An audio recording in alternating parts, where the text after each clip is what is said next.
In the shadowed halls of power, where whispers become thunder, a single vote echoes through eternity.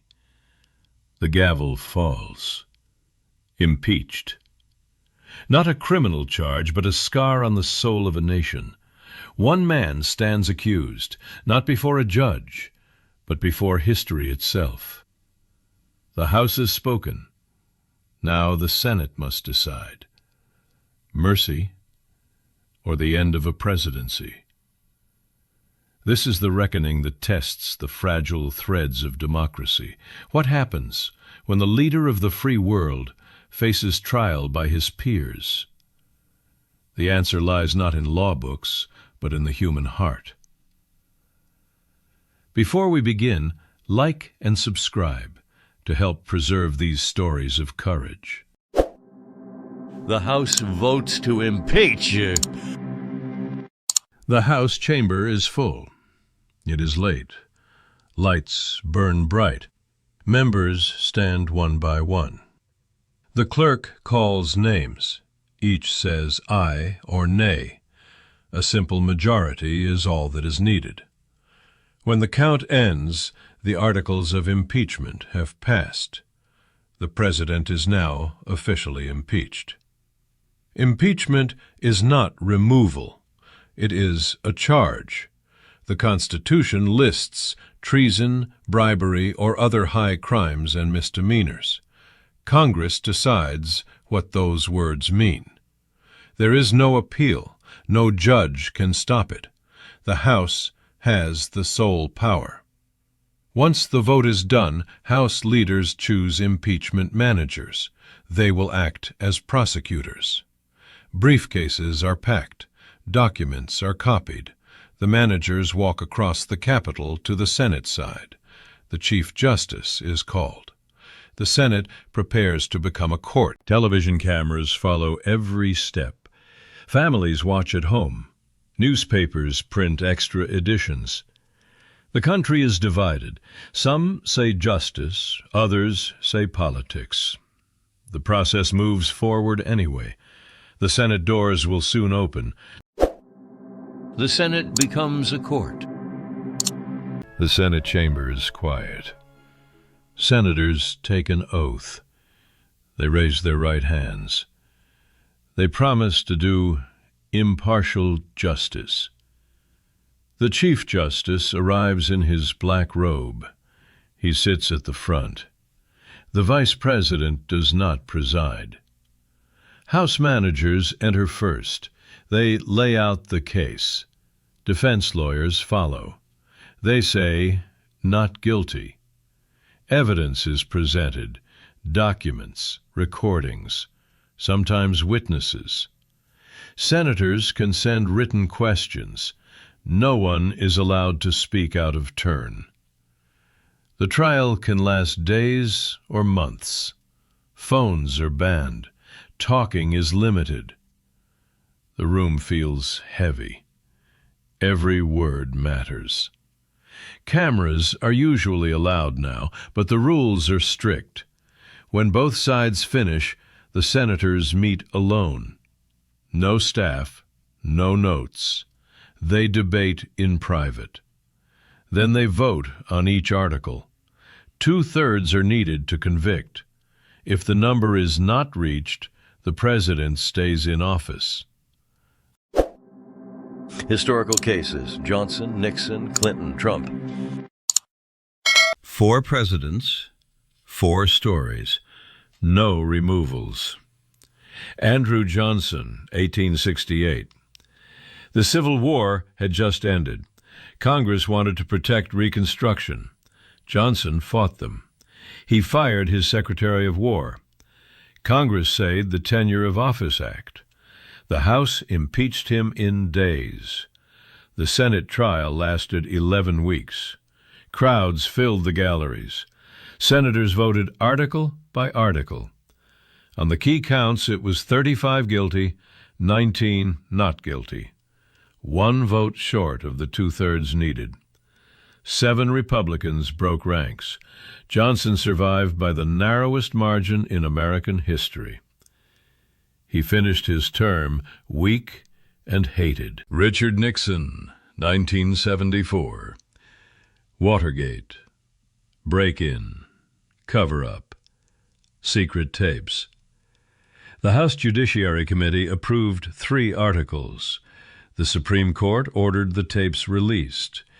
One recording proved Nixon ordered the FBI to stop the investigation. Support collapsed. Republican leaders told him he would be convicted. On August 8, 1974, he resigned, the only president ever to quit. No Senate trial. Gerald Ford became president and pardoned him a month later. Bill Clinton, 1998-1999. A scandal over a White House intern led to perjury and obstruction charges. The House impeached along party lines. The Senate trial lasted 5 weeks. No witnesses were called in person. Video clips were played instead. Final votes, 45 to 55 on perjury, 50 to 50 on obstruction. Nowhere near 67. Clinton finished his second term with high approval ratings. Donald Trump, twice. 2019, Ukraine pressure. Acquitted 52 to 48 and 53 to 47.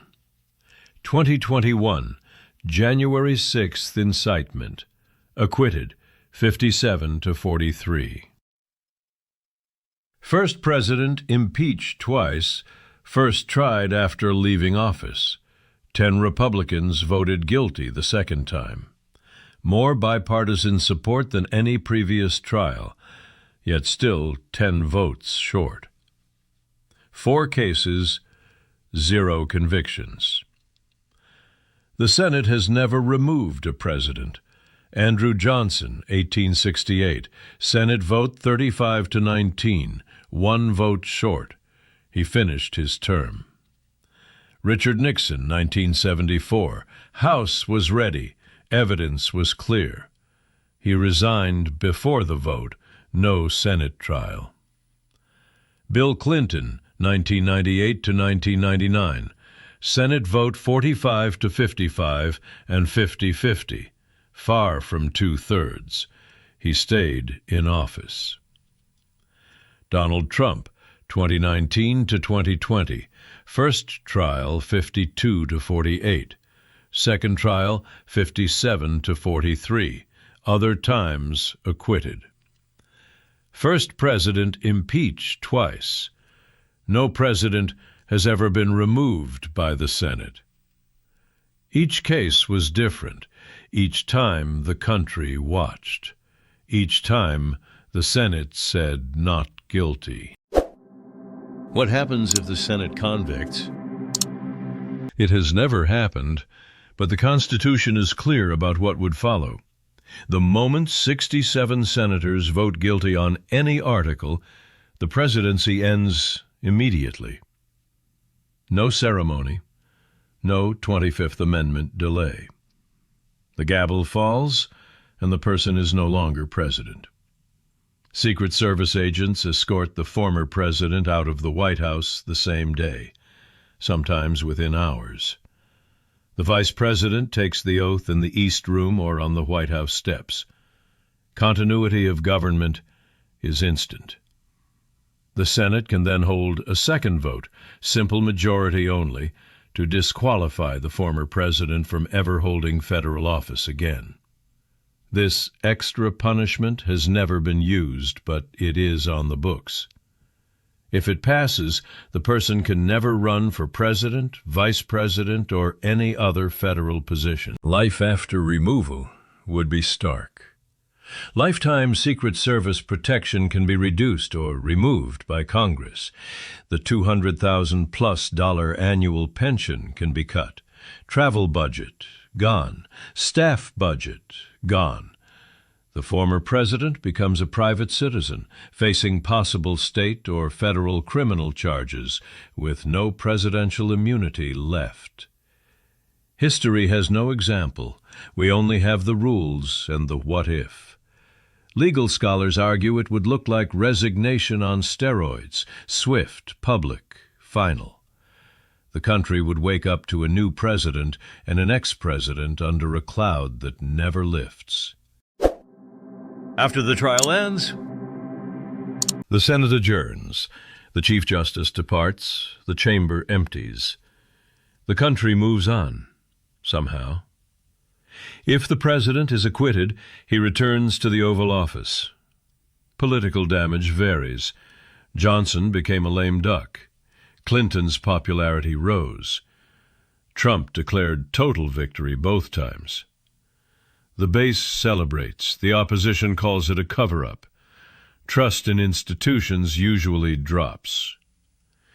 If the president resigned before conviction, like Nixon, the nation feels a strange mix of relief and grief. Ford's pardon healed some and enraged others. The process itself leaves scars. Each impeachment deepens the partisan divide. Future Congresses become more willing to use the tool. The bar for high crimes keeps moving. Yet the system holds. No tanks in the streets, no martial law. Power transfers or stays according to the Constitution. Impeachment is slow, messy, painful, and rare. It is the last constitutional break on unchecked power. It has been used 4 times in 250 years. It may be used again. The rules are written. The outcome never is. The dome still stands. The flag still flies. And somewhere in Washington, someone is already drafting the next set of articles, just in case. Honor the past. Like the video, subscribe, and join us in keeping history alive.